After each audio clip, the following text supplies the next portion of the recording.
Hey Team Open, welcome. This is Jean. Thank you so much for being willing to do assignments outside of the workshop this week. We had a great discussion on Friday, and sorry you all weren't able to join us. So I believe we're going to have 3 videos to cover the information and discussions that we missed. These are on the fly, so thanks for your patience with my ums and ahs. The first thing we talked about in the workshops, or we were going to talk about, was the process of moving from a commercial textbook in your class to open educational resources and alternative materials.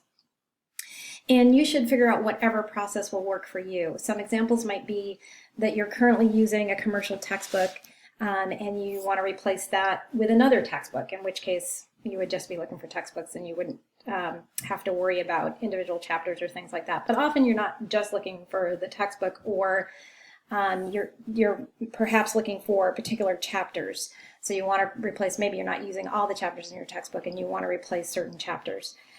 So you might look at the content in those chapters and then go looking for OER. Another process might be that you have your course organized by weeks, either in your class website, or within Blackboard. So you might look at what's happening in each week, the learning outcomes, whatever you're doing there, and then look for OER that will allow you to accomplish, deliver the same content and accomplish the same activities. Or different activities. This may be the opportunity to think about new things for your class and not stay with what you've been currently doing. Another way to think about this might be by module. Maybe you don't have it organized by weeks, but over 2 or 3 weeks you have a particular module where you have content again and activities, and to think about what's the content in there that's commercial that you want to then bring in the open educational resources or the alternative materials. Or you might be looking at learning outcomes. You have certain things you want your students to be able to do, whether that's by week or by module or just the overall course, and think about how am I going to achieve that. And so this first example you can see on the screen, and this is one of the files that you were sent, is moving from a learning outcome to an open educational resource or open educational resources. And so this is an example from my own teaching, which is admittedly very different than yours because I only have students for one class. It's what we call in library land a one-shot, where we have the students for 60 or 90 minutes within a semester-long course. Could be sociology, business, English, composition, or speech, or something like that. So we do have learning outcomes for those sessions. So for us to work at the learning outcome level rather than at the module level or another level makes sense. And so one of the learning outcomes we have is that students will be able to avoid plagiarism in their writing. And when I was thinking about this and thinking about what I wanted to do with the students, first off, I thought about the content. What does the student have to know in order to avoid plagiarism? And so you can see under curriculum, there are 3 things. They need to certainly be able to define it, specifically in an academic setting, because it's a little different out in the world how things work, and there's some very specific things to the academic setting. They need to be able to recognize what plagiarism looks like, so if they see it, they have to be able to identify it, and they need to be able to know how to summarize and paraphrase. Ooh, and I should add how to summarize and paraphrase and cite. So, but summarizing and paraphrasing comes first, and then adding those citations. And a lot of our students are unskilled in that, and we're not able to get to that often in 60 or 90 minutes, but it is still something they need to know. And so after thinking about that outcome and then what the content or curriculum would need to be, I thought about, how would the students best do this, learn this? And they certainly aren't going to learn it from me lecturing them. They've heard it all before. Most of them have heard it all before.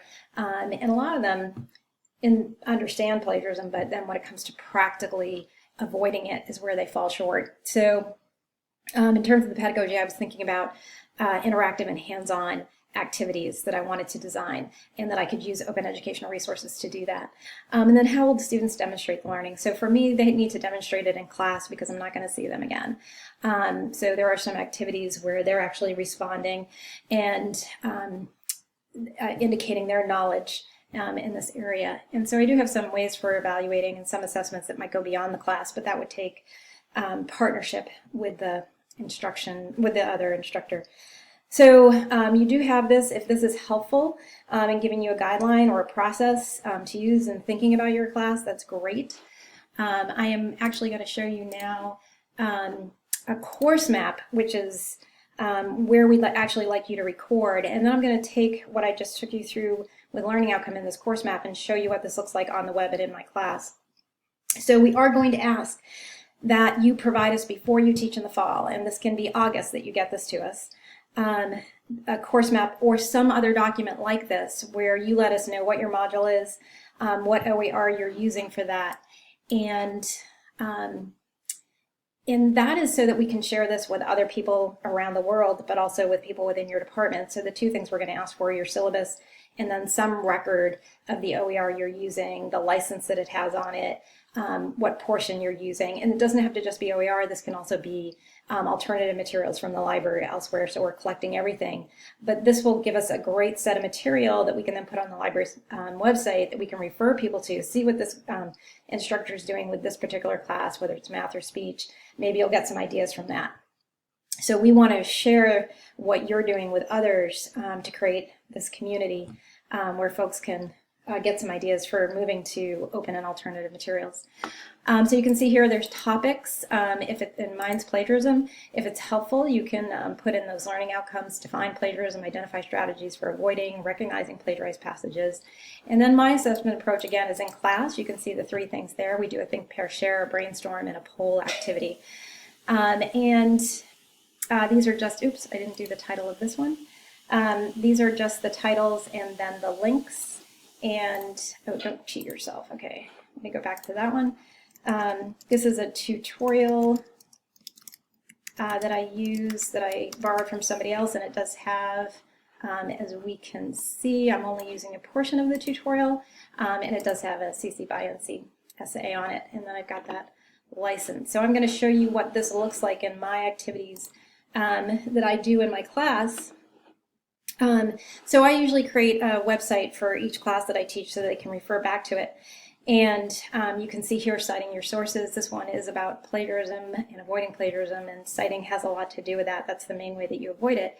So this is content in the middle that I created, and then I've gathered some content from other places. So you can see another free YouTube video there with a standard license, some resources for students to use. But down the bottom here is the information on plagiarism. So you can see I do have a YouTube video embedded that we do watch in class, and then we have a link to the the tutorial. So what we end up doing is do a think, pair, share, where students define plagiarism together, and then we get a class definition from that. And then after the think, pair, share, we do a group brainstorming on how do you avoid plagiarism. Well, first we start with why do students do it, and then how to avoid it. And students come up with great answers to these. They know all this stuff already. It's in the practical application that they usually fall short. And then we go on to identifying plagiarism in this tutorial. So you can see this from University of Leicester. You can see the CC BY and CSA down the bottom.